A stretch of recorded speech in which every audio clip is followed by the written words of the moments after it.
The priest's solemn question echoed through the church. "Mr. George, do you take Mary before you to be your wife, for better or for worse?" My gaze passed over him, settling on Mary's slightly trembling eyelashes. She was also looking at me, her eyes filled with familiar struggle, resentment, and a newly kindled flame called ambition. I know, she has also been reborn. In our previous life, we tormented each other for 50 years, from youth to old age. Our business empires spanned multiple industries, with wealth enough to buy any inch of land in the southern states, yet our bedroom was colder than the Siberian tundra. I gave her everything, except the freedom she desired. She hated me for a lifetime. On her deathbed, lying on a hospital bed worth millions, she mustered her last ounce of strength to say to me, "George, my only regret is not marrying Tom. If there's a next life, I beg you, let us be together." I didn't respond, just silently watched as the heart monitor flatlined. Opening my eyes again, I found myself in the wedding hall. I had returned to the age of 25, the place where all tragedies began. "Mr. George?" The priest noticed my distraction and kindly reminded me. I snapped back to reality, a faint, unnoticed smile curling at the corners of my lips. "I do." I spoke decisively. I noticed Mary's body stiffen almost imperceptibly, a flicker of surprise and panic flashing in her eyes.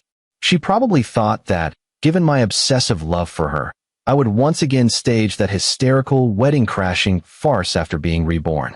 Unfortunately, this time, the script has changed. The priest turned to her. "Now, Miss Mary, do you take?" "Wait." A voice came from the church entrance, carrying just the right mix of urgency and tenderness. All eyes were drawn in that direction. Standing at the door was a man in a white shirt, panting heavily, his handsome face etched with unwavering devotion to love. It's Tom, Mary's childhood sweetheart, the Tom she's been murmuring about her entire life. In our past life, he barged in just like this. And I, like a madman, desperately clung to Mary's hand, refusing to let her go, and publicly punched Tom, turning our wedding into a scandal known to all. It was from that moment onward that Mary's hatred planted its seed in my heart, growing roots day by day until it completely consumed me. Tom's gaze swept over the crowd, locking eyes with Mary, brimming with tenderness. "Mary, don't marry him. Come away with me." All the guests began to stir, whispering among themselves. My parents' faces turned ashen, while Mary's parents looked utterly embarrassed and at a loss. As for me, I simply watched Mary in silence, watching to see what choice she would make. In this life, she held the wealth code for the next 50 years. She knew that if she wanted, she could become the business queen of Nanzhou, the celebrated richest person in the spotlight. She was no longer the fragile young lady who needed to rely on family alliances to secure her status. She had gained the privilege to be willful. So, the struggle in her eyes quickly turned into resolve. Without even glancing at me, she lifted the hem of her wedding dress and resolutely rushed toward Tom. As she passed by me, she paused briefly and whispered words only the two of us could hear. "George, I'm sorry. I just want to live for myself this once. Don't worry, as compensation, the Lin family will give you enough benefits." With that, she threw herself into Tom's embrace without looking back. The church erupted in uproar. My father trembled with rage, nearly fainting on the spot. My mother's tears welled up in her eyes, but she held them back, refusing to let them fall. "You unfilial son. Look at the fine wife you've chosen." My father pointed at me, seething with rage. I ignored him, simply picking up the nearby microphone and walking to the front of the stage. Facing the stunned guests below, I calmly announced, "Ladies and gentlemen, I apologize. Today's wedding has encountered an unexpected hiccup. But it's all right. Consider this my bachelor farewell party, held a little earlier than planned." I paused, scanned the room, and then flashed a bright smile. "Everyone, eat well, drink well." Everyone was stunned. None of the expected outbursts, breakdowns, or loss of composure had occurred.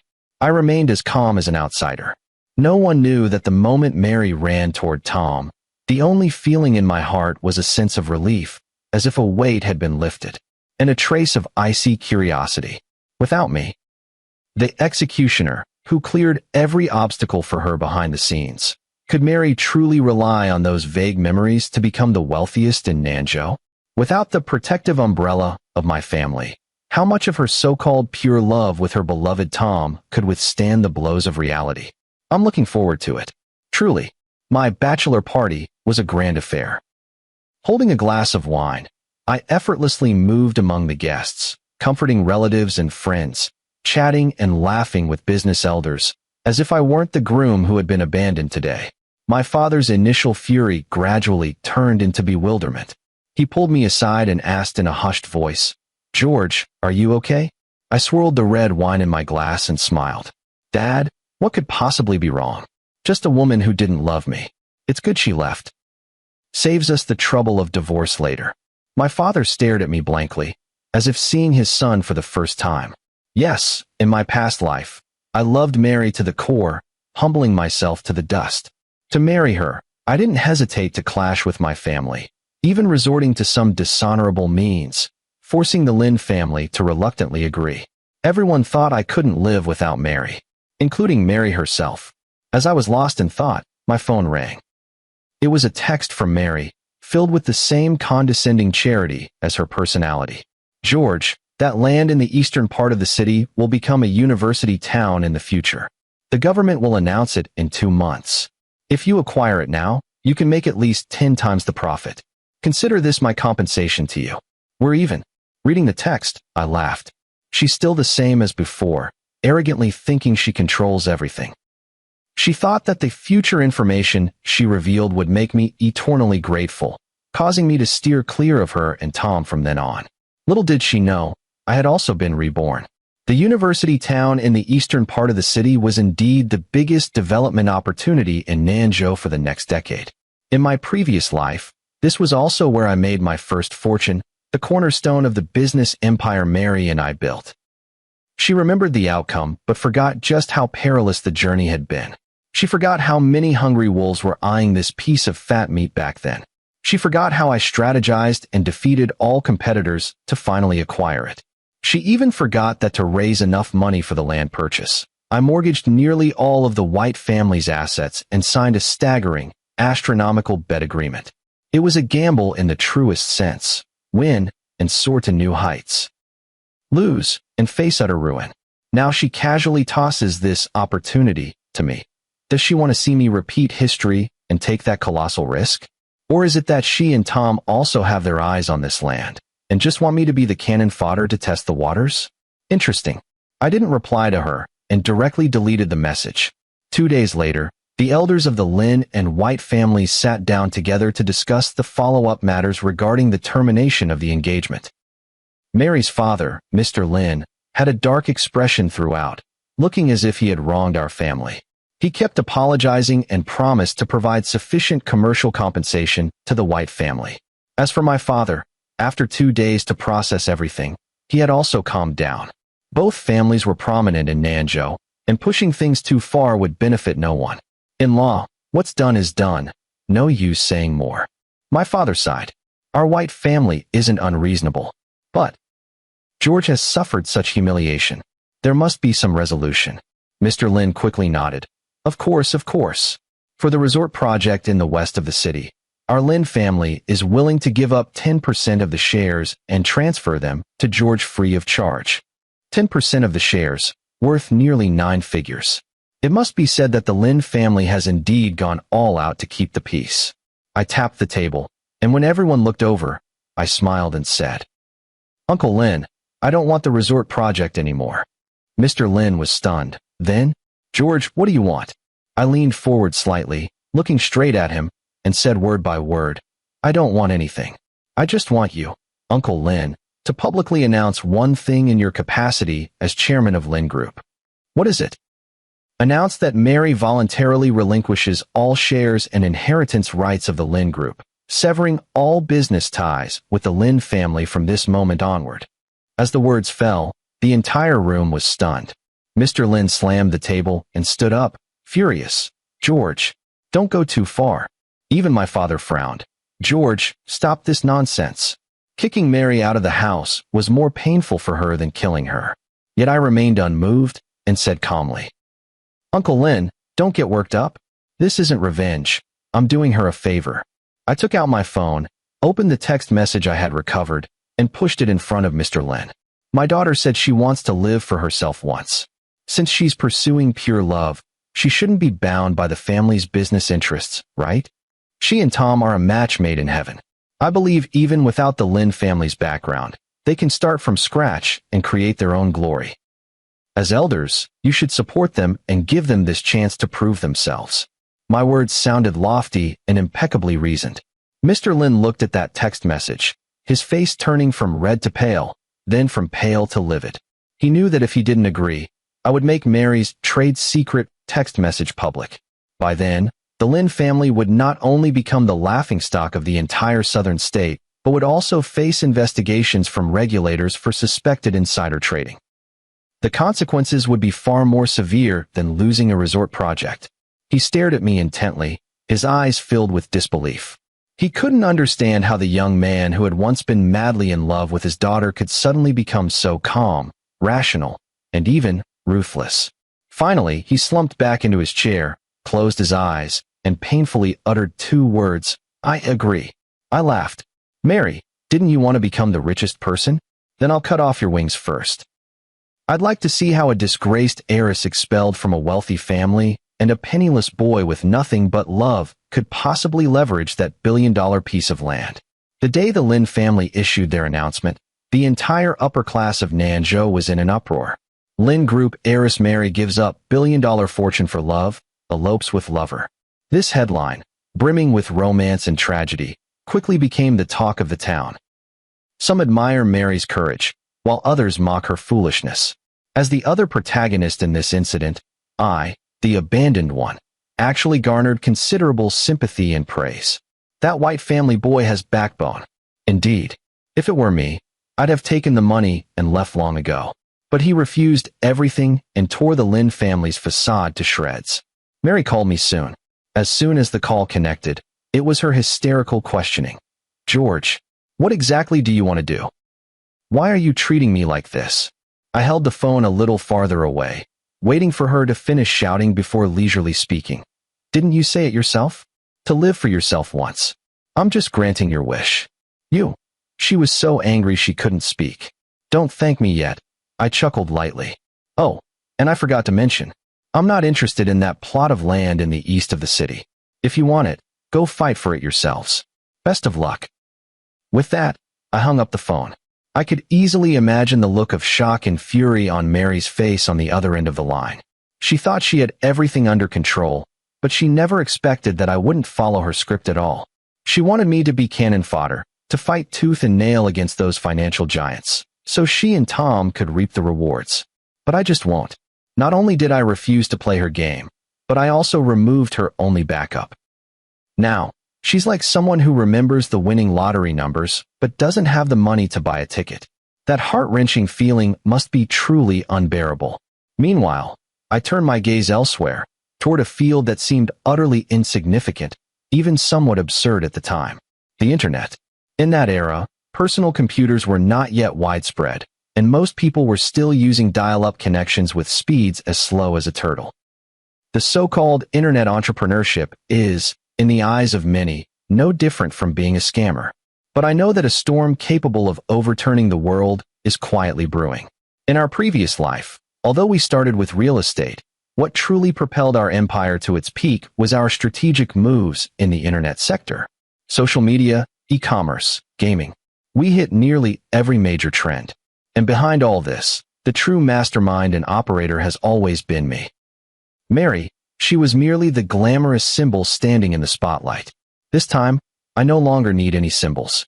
Using the seed money given to me by the White family, I quietly registered a company named Ocean Technology.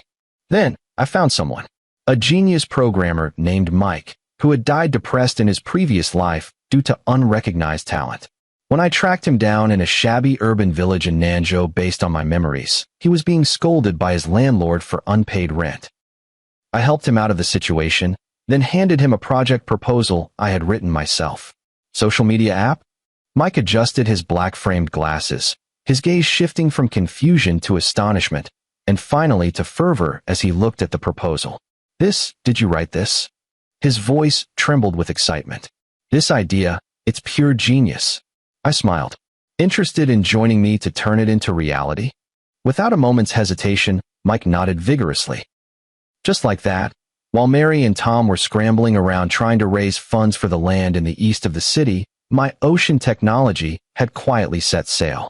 A month later, the Nanjo land auction proceeded as scheduled. Mike and I stayed late at the office, watching the grand spectacle unfold through a live stream. At the venue, titans clashed as major real estate companies fought tooth and nail for dominance. Mary and Tom were also seated among them. It was evident they hadn't been doing well lately.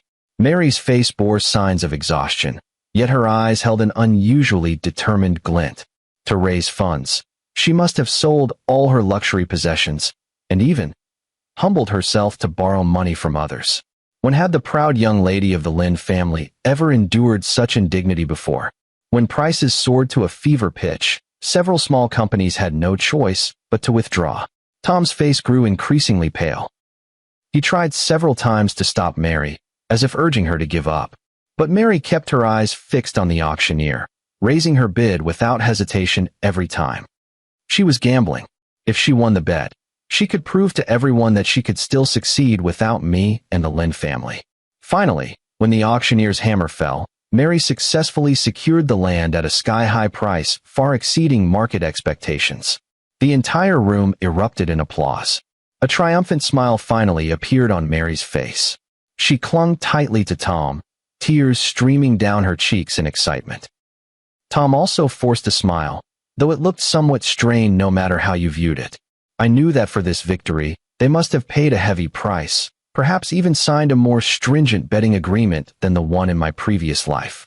"Boss, they succeeded," Mike said from the side. "Did they?" I turned off the live stream and stretched. "Let's go. Our battlefield isn't here." "Yes, my battlefield lies in the future."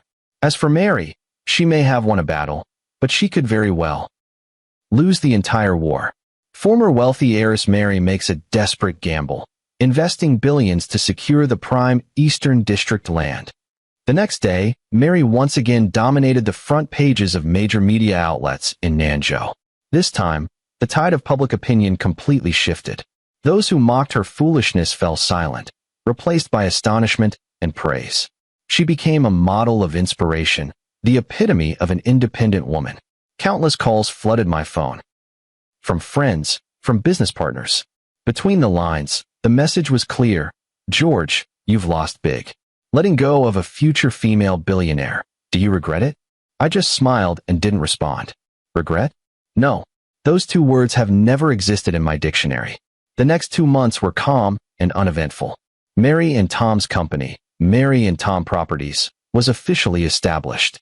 They were busy handling various procedures and making down payments. To raise the subsequent development funds, they mortgaged almost everything they could. Tom leveraged his networking skills to secure numerous small investments, but the terms were extremely harsh. It could be said they staked their entire livelihood on this piece of land. And I completely disappeared from the public eye. Mike and I, with a small team of about a dozen people, worked day and night in the office.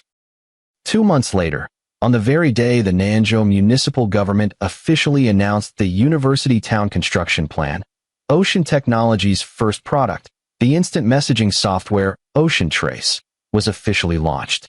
That day, all eyes in Nanjo were on Mary. She became the biggest winner. The media flashbulbs kept flashing as she stood before the planning map of that land, radiant with triumph and confidence. Tom stood beside her, equally elated. They became the hottest new business elites in Nanjo. No one noticed that in some corner of the internet, a tiny seed had already broken through the soil. The launch of Ocean Trace didn't create much of a splash.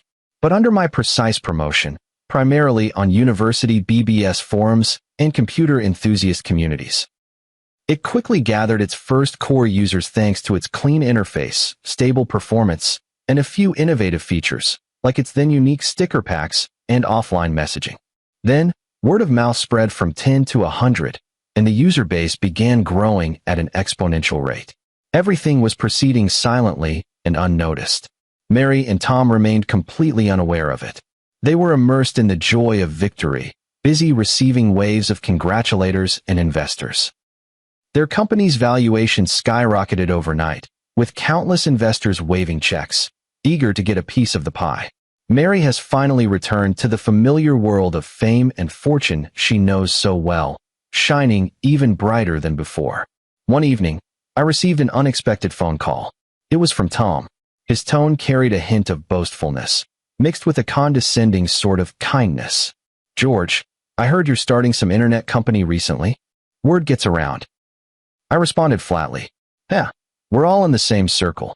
Hard not to know." Tom chuckled lightly. "But let me give you some advice. That stuff is all hype, just bubbles. Doing solid business is the real deal. Our Mary and Tom Properties is hiring right now, if you're—" "No need." I cut him off. "We walk different paths and cannot work together." Tom seemed choked by my refusal to appreciate his favor, remaining silent for a few seconds before snorting coldly, "Suit yourself. Just don't come crying to Mary later." He hung up the phone. I gazed at the city's nightscape outside the window, a cold smirk curling at the corners of my lips. A bubble? Soon, he would learn who the real bubble was.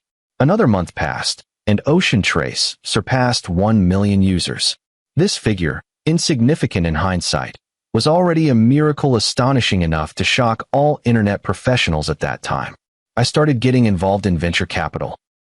Meanwhile, an unexpected crisis was looming over Mary and Tom. The East University Town project was indeed a gold mine. However, the Nanzhou municipal government does not intend to fully hand over the mining rights of this gold mine to private entities. They announced a supplementary plan. The project will be developed under a public-private partnership model, with the government leading the planning and introducing several capable large state-owned enterprises as the main contractors. Private companies like Mary and Tom Properties can only participate as secondary partners, involved in some supporting commercial real estate development. The profit margins have been significantly reduced. Even more critically, the government mandated that all partners must comply with unified development standards and timelines as part of its centralized planning. This meant Mary and Tom could no longer proceed at their own pace to quickly develop properties and recoup their investments. Their already strained financial chain was on the verge of snapping at any moment. This news struck them like a bolt from the blue. I was having tea with a top-tier venture capitalist from the capital when I saw the news. He looked at me with admiration in his eyes. "Mr. George, how did you foresee the tightening of real estate policies? You actually managed to withdraw from this sector half a year in advance and shifted your focus to social media. Your foresight is truly remarkable." I smiled without offering an explanation. Of course, I didn't foresee it, but it's something I've personally experienced. In my previous life, this public-private partnership supplemental plan caused us tremendous losses. It took me a full 3 years, exhausting every possible means, to resolve all the troubles and get the project back on track. And during those 3 years, Mary and I had countless explosive arguments. She accused me of incompetence, of plunging the company into crisis. I mocked her naivety, her ignorance of the harsh realities of business. The rift between us was torn wide open at that moment, never to be mended again. This time, I left the problem entirely in her hands, and in the hands of her so-called true love. I'm curious, without me as the cleaner, how will they get through this crisis? Mary's troubles came faster than I expected. The pressure of the broken capital chain triggered their first fierce argument between her and Tom. My people told me someone saw them having a heated quarrel in the parking lot below the company building. Mary accused Tom of being overly optimistic in his initial risk assessment, failing to account for policy risks. Tom retorted, saying it was you who insisted on bidding for the land at such a high price against all advice. Now that problems have arisen, how can you blame it all on me? Once sweet lovers, under immense real-world pressure, finally began pointing fingers at each other. What a spectacle! At this moment, I had just completed the series of funding for Ocean Technology. $50 million. This figure dropped a bombshell in China's internet industry at the time. Ocean Technology and Ocean Trace became overnight sensations. For the first time, my name appeared in financial media as a tech upstart. The expressions on Mary and Tom's faces when they saw the news must have been priceless. The bubble, they once mocked has now become an unattainable unicorn for them. Especially Tom. His smug sense of superiority must have been utterly shattered by now. Not long after, Mary took the initiative to reach out to me. She arranged to meet me at a cafe. She looked even more haggard than before, her once proud eyes now carrying a hint of something I'd never seen in her before. Vulnerability. George, she got straight to the point. I'm begging you, help me just this once. Oh. I looked at her with interest. How can I help? Ocean. She paused, seeming somewhat embarrassed to continue. Ocean's valuation is so high right now. Could you use the company's name to guarantee for us, or invest directly in us? I laughed. I smiled somewhat mockingly. Mary, are you joking with me? I leaned forward, staring into her eyes. Who was it that abandoned me at the wedding and ran into someone else's arms? And who sent me a text saying we were even? Now that you're in trouble, you suddenly remember me. Her face turned pale, and her lips trembled. I know I wronged you. But after all, we were once husband and wife. Stop. I cut her off. Mary, let me correct you. We were never husband and wife. That wedding was never completed. And besides, it was your own choice back then. You were the one who abandoned the Lynn family, chose Tom, and chose that piece of land. Now, all your troubles are the result of your own decisions. What does it have to do with me? Every word I spoke was like a knife, stabbing straight into her heart. Her eyes reddened, tears welling up inside them. George, do you really hate me that much? Do you have to watch me die? Hate. I shook my head, my smile fading as my expression turned utterly serious. Mary, you're wrong. I don't hate you. I stopped feeling anything for you long ago. Hate is still a feeling. And you, to me, you're nothing. Whether you live or die, succeed or fail, it has nothing to do with me anymore. After speaking, I stood up and looked down at her. Don't come looking for me again. You're on your own. I turned and walked away without glancing back at her. Behind me, the sound of her suppressed sobs reached my ears, but I wasn't moved in the slightest. A heart that's been thoroughly broken won't shed a single cheap tear for the same person again. On the way back, Mike called me, sounding somewhat excited. Boss, something's happened. My heart tightened. Is something wrong with the company? No, it's good news. Mike's voice couldn't hide his excitement. Just now, one of our engineers discovered that someone tried to attack our servers to steal the source code of Ocean Trace. I frowned. Did you catch who it was? The other party is very professional, using multiple layers of proxies. But we're no pushovers either. We've already locked onto the IP address. It's right here in Nanzhou. And, Mike paused, his tone turning odd. During our reverse tracking, we found something very interesting on their computer. What is it? A business proposal. About a new social media app. My heart skipped a beat as an absurd yet utterly plausible thought suddenly surfaced. Send me that proposal. A few minutes later, I received an encrypted file in my email. I opened it and read through it page by page. The more I read, the heavier my heart grew. The more I read, the colder my gaze became. This proposal is exceptionally detailed. It provides extremely accurate predictions about the future development of social media apps, profit models, and even the functional iterations of subsequent versions. Some ideas are even bolder and more ahead of their time than my current plans. This is no ordinary proposal. This is unmistakably a blueprint for the future written by someone who has been reborn. At the end of this proposal, there were two signatures, Mary, Tom. I leaned back in the chair, closed my eyes, and my mind was in chaos. Something was wrong. This is too strange. Mary couldn't possibly understand the internet to this depth. In her previous life, she was just a hands-off boss who knew nothing about technology or products. Then this proposal. Could it have been written by Tom?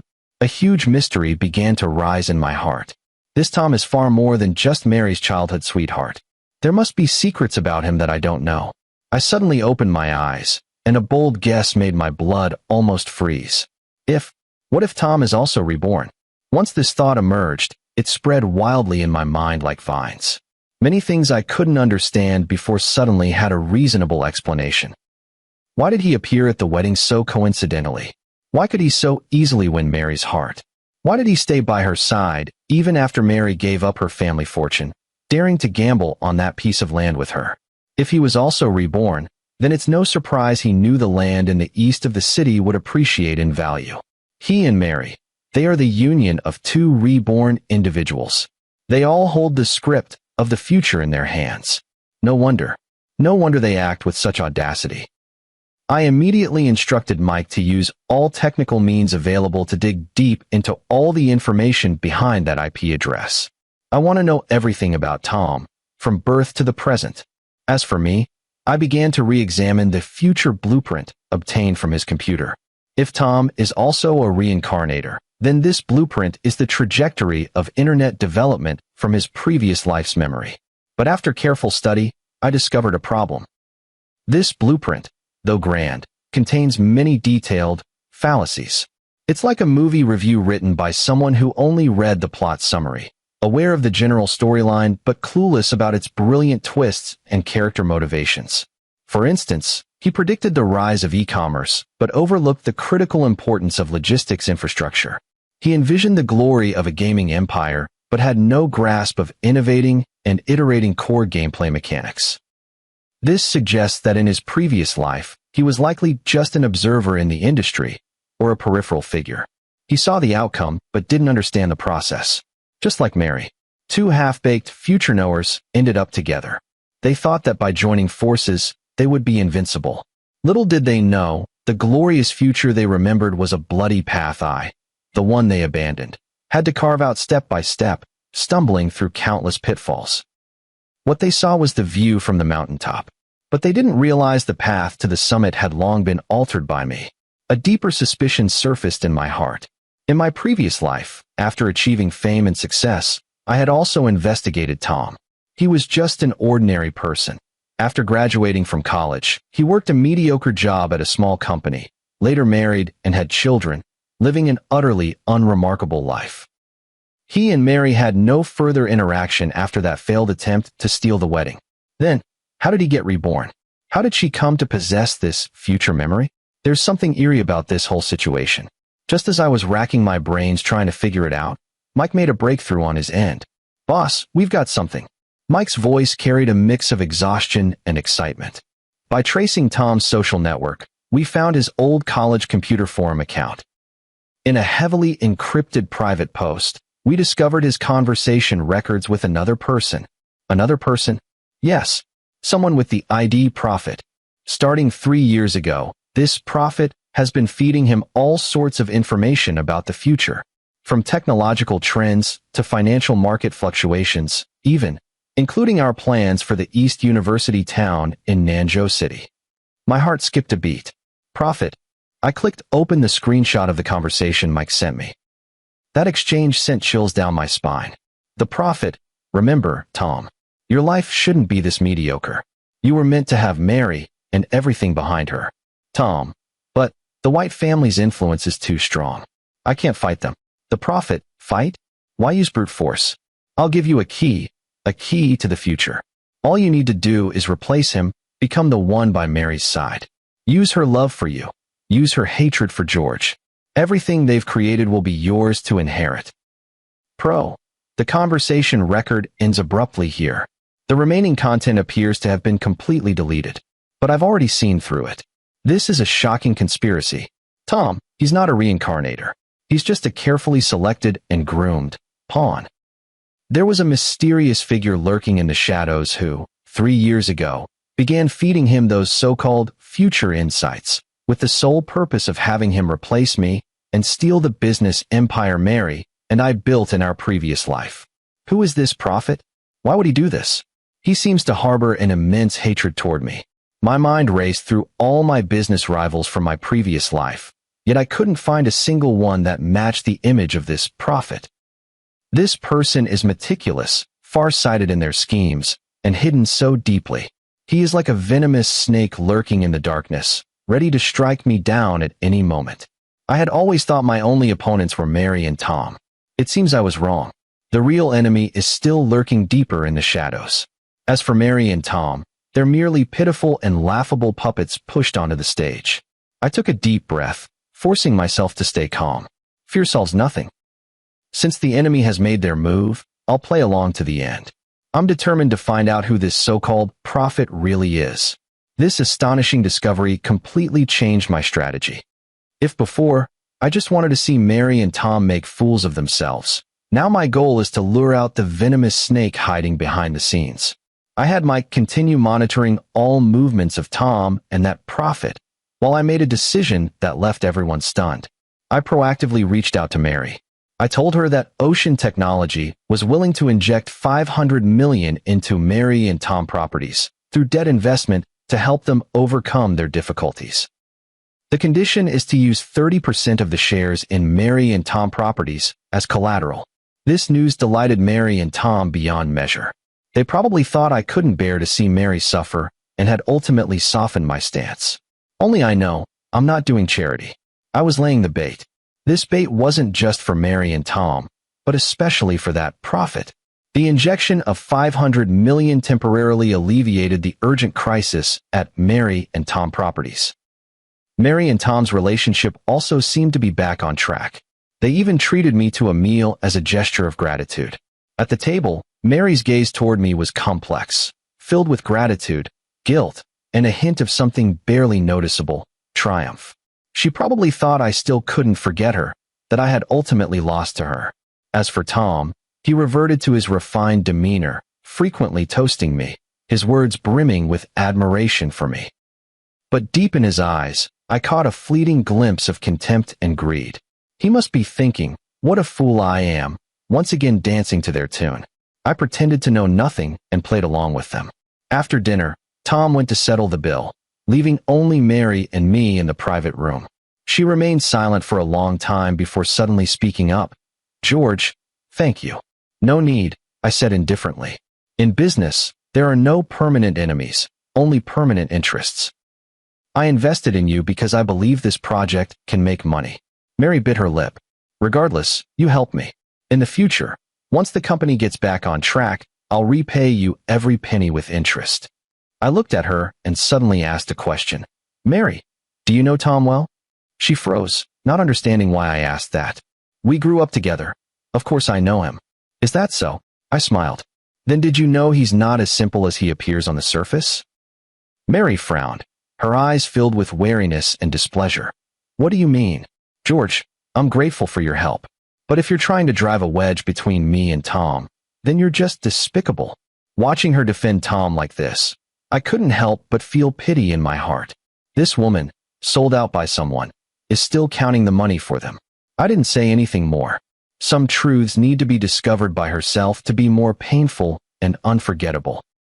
In the following days, while developing Ocean Technology, I quietly awaited the next move from the prophet.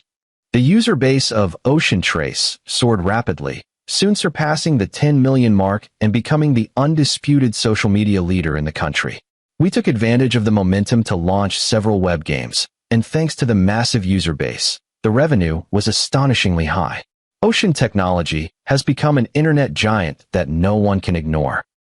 And with my financial support, Mary and Tom Properties has finally stabilized its footing, with the East City project commencing in an orderly manner. Everything seems to be moving in a positive direction. But I know, this is just the calm before the storm. That prophet would never stop at this. He went to great lengths to put Tom in power, definitely not just for a real estate project. His ultimate goal is Ocean Technology. Sure enough, the opportunity soon arrived.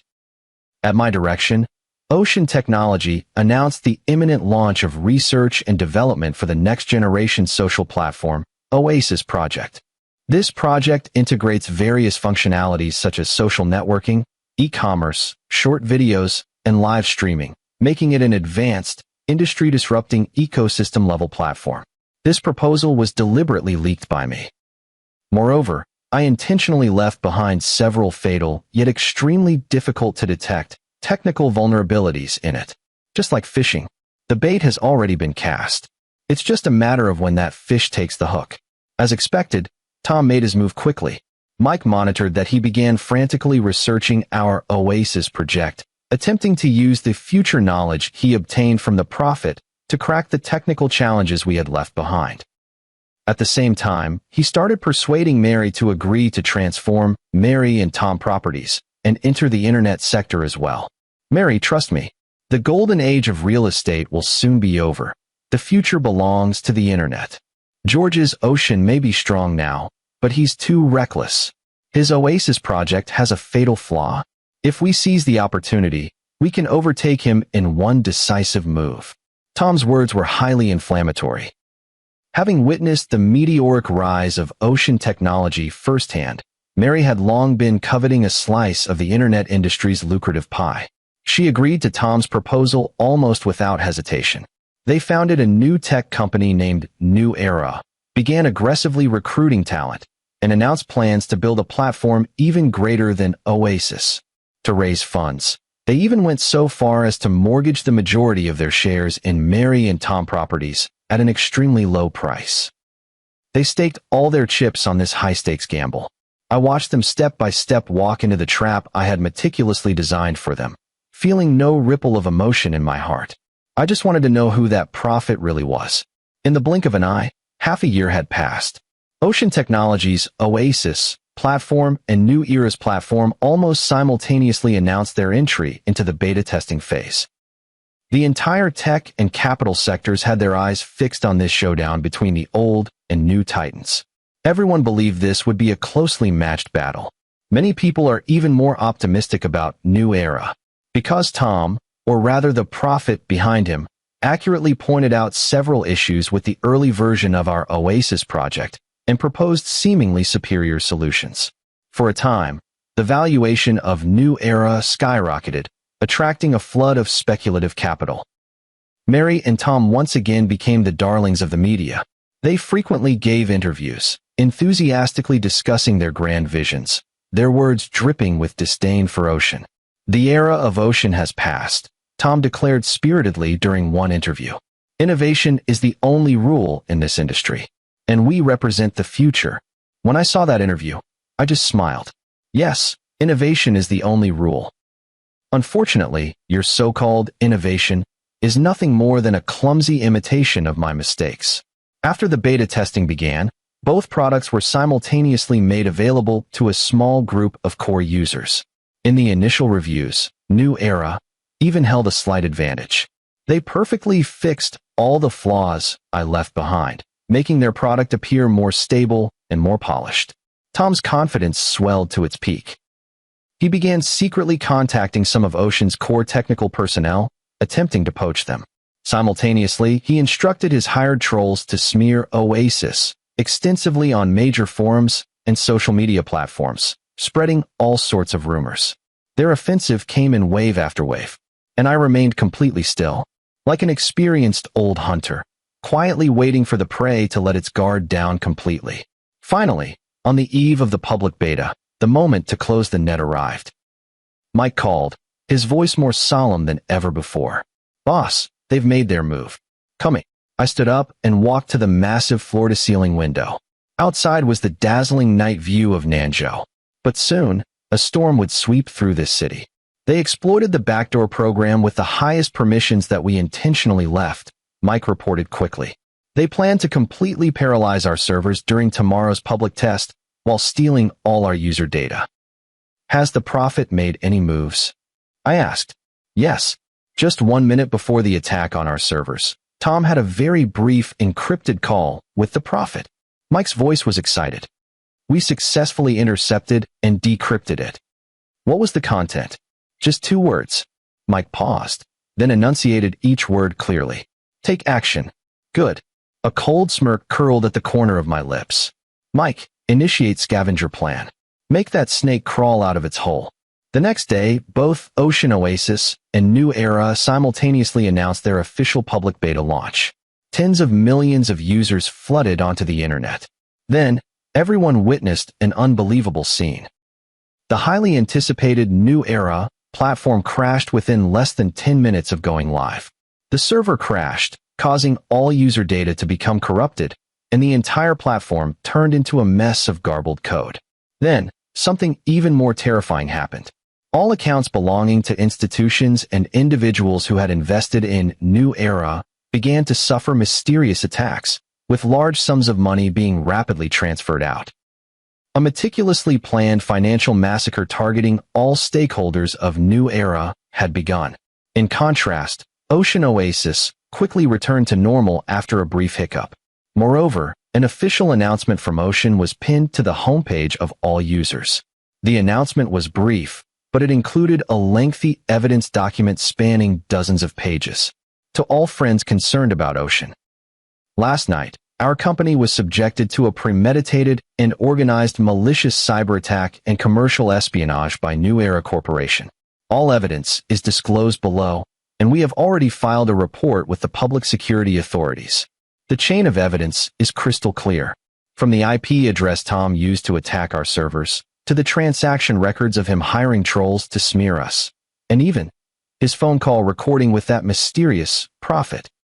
Though the recording contains only 2 brief words, it speaks volumes. The entire public opinion exploded instantly. Media outlets that had previously been praising New Era immediately turned their guns around, launching verbal attacks. Investors who had put money into New Era were thunderstruck, and upon realizing the situation, promptly filed lawsuits against the company. When the wall collapses, everyone pushes. In less than half a day, that so-called business empire that had been hyped to the skies completely collapsed, reduced to ashes. When Mary called me, her voice was trembling uncontrollably. "George, it was you, wasn't it? All of this was your carefully designed trap." "It was me," I admitted without hesitation. "Mary, from the day you tried to steal Ocean's source code, you should have anticipated this outcome." "Why?" Her voice trembled with tears. "You could have spared you." I let out a cold laugh. "You've been blinded by Tom, but I haven't. He and the people behind him want to destroy me, to ruin Ocean. Do you really think I'd show mercy to those who want me dead?" The other end of the phone fell into a deathly silence. I knew she had nothing left to say. The police came knocking soon after. Tom, as the legal representative, was taken away for investigation without delay. And Mary, as a shareholder, also needed to cooperate with the investigation. Before being taken away, she looked at the company she had founded herself, now deserted and in complete disarray, and finally couldn't hold back anymore. She burst into tears. Those cries were filled with regret, resentment, and despair. But I knew this wasn't the end yet. Tom and Mary were just the appetizer. The real big fish hasn't surfaced yet. I handed that encrypted call recording to the police's top technical expert. I only had one demand. No matter what method you use, find out the person behind this voice for me. The waiting process was excruciatingly long. During this period, the business world in Nanjo underwent earth-shaking changes. Mary and Tom Properties and New Era announced bankruptcy liquidation. The once coveted Eastern District land parcel that Mary had pinned her hopes on for a turnaround was eventually auctioned off by the court at a shockingly low price. And the one who took it over was me. I didn't have to lift a finger to gain ownership of this land. As for Tom, commercial espionage, malicious competition, illegal computer system intrusion. With multiple charges stacked against him, what awaits is a lengthy prison sentence. Although Mary was not directly involved in the crime, as the company's primary responsible person, she also shouldered astronomical debts. She sold everything she had, including the last bit of jewelry her mother left her, yet still couldn't fill that enormous hole. She fell from the clouds, completely and utterly, into the mud. She came to see me once. It was on a rainy day when she stood drenched under the Ocean Group building, waiting for me without an umbrella. The once radiant young lady of the Lin family now looked sallow and hollow-eyed, like a flower battered by a storm. "George," she murmured when she saw me, her lips trembling. "Could you lend me some more money?" "What for?" I asked. "I want to bail Tom out." She lowered her head, her voice as faint as a mosquito's hum. Hearing this, I laughed. "Mary, even now, you still hold illusions about him?" He was deceived too. She suddenly raised her head, passionately defending Tom. "He didn't mean to. It was that prophet, that person hiding in the shadows who ruined him." "So what?" I looked at her with icy eyes. "Does being deceived justify hurting others? Just because you were tricked, does that give you the right to steal from me without guilt?" She was left speechless by my question. "Mary, I told you we're even." I pulled an umbrella from my pocket and handed it to her. "This is the last time I help you. Don't come looking for me again. You're on your own now." I turned and walked into the building, shutting her figure and the cold rain outside the door together. I'm no saint. For those who have betrayed and hurt me, I won't spare an ounce of sympathy. Not kicking them when they're down is already the greatest mercy I can offer. A week later, the police finally sent word. That voice had been found. When I saw the name and photo of the person in the file, my entire body froze. In the photo was a middle-aged man sitting in a wheelchair, his face gaunt, yet his eyes exuding a sinister, ruthless intensity. I know this person. No, to be precise, the me from my past life knew him.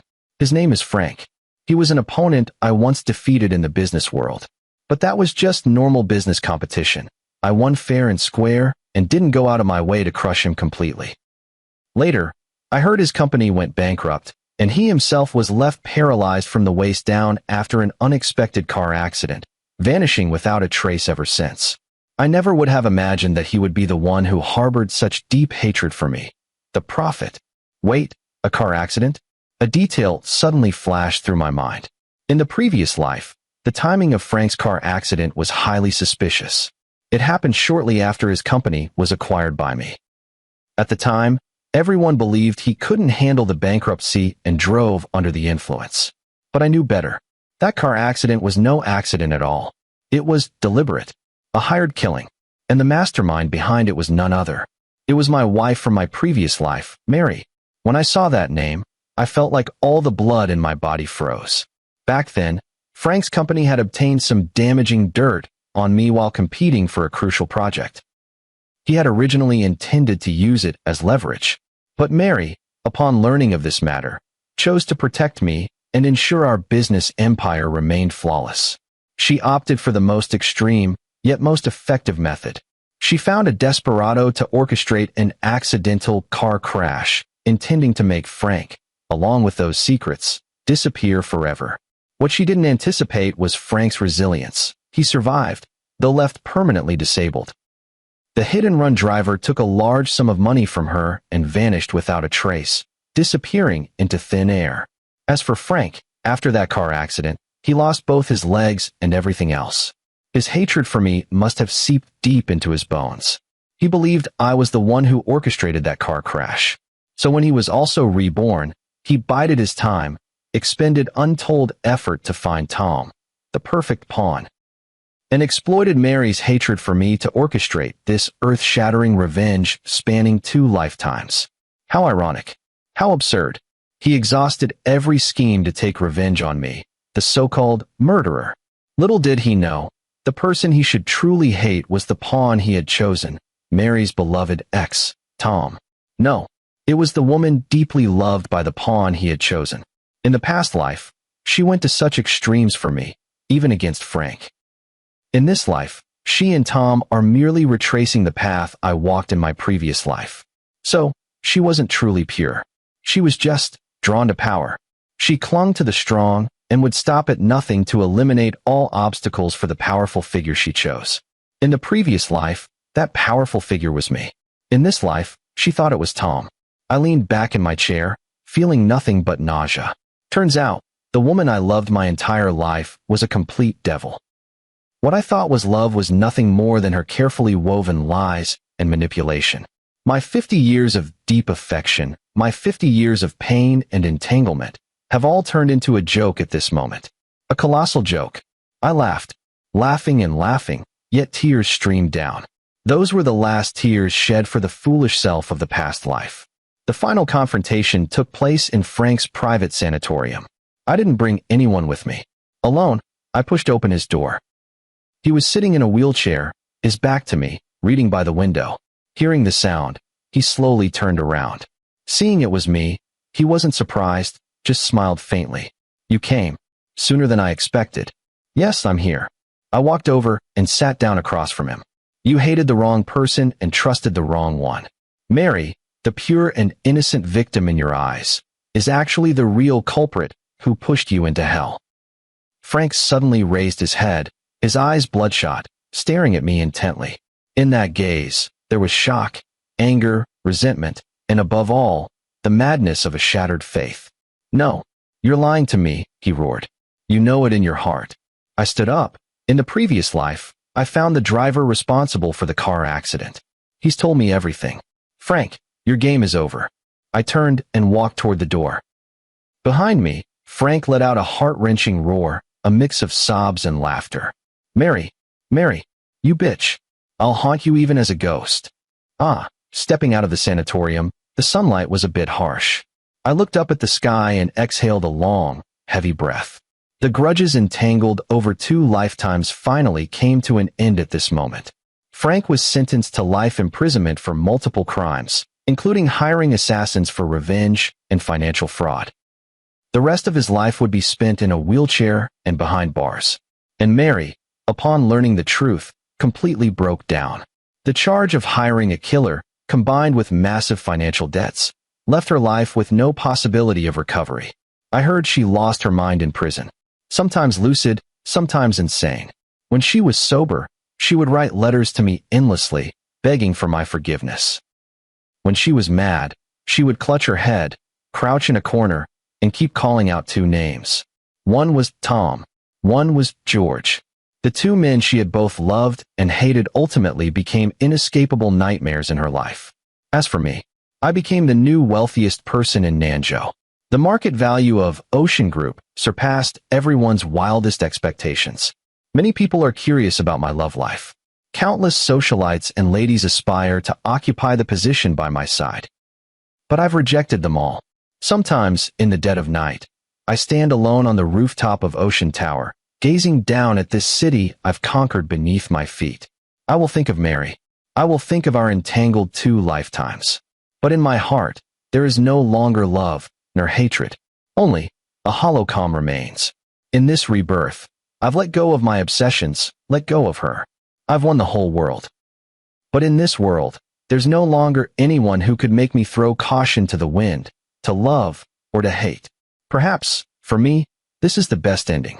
After all, from the moment she ran to another man in front of everyone, the George in my heart who purely loved her had already died. Now, I am just George from Ocean Group. A winner without a heart. This is pretty good.